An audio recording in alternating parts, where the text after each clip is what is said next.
বিসমিল্লাহির রহমানির রহিম। আমি সর্বপ্রথম বাহিরে যারা আছেন আমাদের শিল্পী মিউজিশিয়ান সহ সকলের দৃষ্টি আকর্ষণ করছি, বাহিরে যারা আছেন তাদেরকে হল রুমে এসে তার নিজের আসন গ্রহণ করার জন্য সবিনয় অনুরোধ করছি। আচ্ছা, আমি মূল বক্তব্যে ফিরে যাচ্ছি। আসলে বক্তব্য দেওয়ার কিছু নেই। আমি যখন এই জগতে আসি,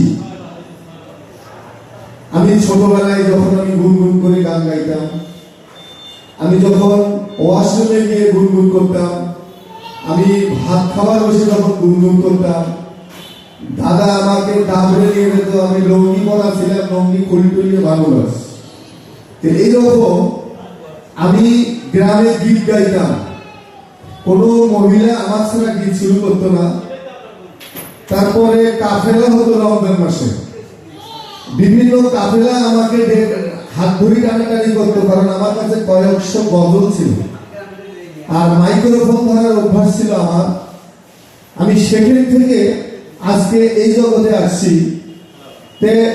আমি অনুষ্ঠানগুলো দেখতে দেখতে আমার ভিতরে একটা কল্পনা জল্পনা জাগে যে আমাদের গাইবান্ধা সহ সারা বাংলাদেশে আনাচে কোনাচে একদম অজগরা গায়ে এমন একগুলো কণ্ঠ পড়ে থাকে, তাদেরকে কেউ তুলে নিয়ে এসে রিহার্সেল করে যে মঞ্চে মঞ্চায়ন করবে, এরকম মন মানসিকতা খুব কম পাচ্ছে। আমার ভেতরে এই কাজটা জল্পনা কল্পনা হতেই থাকে। তখন আমি এই জগতে যখন আসি, এই জগতে আসার পরে আমি আমার হাতে ধরে উস্তাদ, কিন্তু আমার বন্ধু জহির মাহমুদ। তারপরে আমি মনে করেন সুরবাণীতে ভর্তি হই। সেখানে আমি আমার গুরু বিশ্বনাথ মদক উনি প্রয়াত, আল্লাহ স্বর্গবাসী করুন। তারপরে আমি আমার শ্রদ্ধেয় স্যার খাজা সুযোগ স্যার, তার কাছে আমি এখনো আছি। এবং বাংলাদেশ শিল্পকলা একাডেমি গাইবান্ধা জেলার যে কর্মকর্তাবৃন্দ ছিলেন, তারা সকল সাংস্কৃতিক অঙ্গনের মানুষের সহযোগিতায় আজকে আমি এখানে। এই সংগঠনটা আমার করার পিছনে এই কারণগুলা, যার কারণে আমি কিন্তু নাম দিয়েছি, দেখেন, গ্রামীণ শিল্পীদের প্রতিভা বিকাশ ও অধিকার প্রতিষ্ঠায় গাইবান্ধা লোকসঙ্গীত অঙ্গন।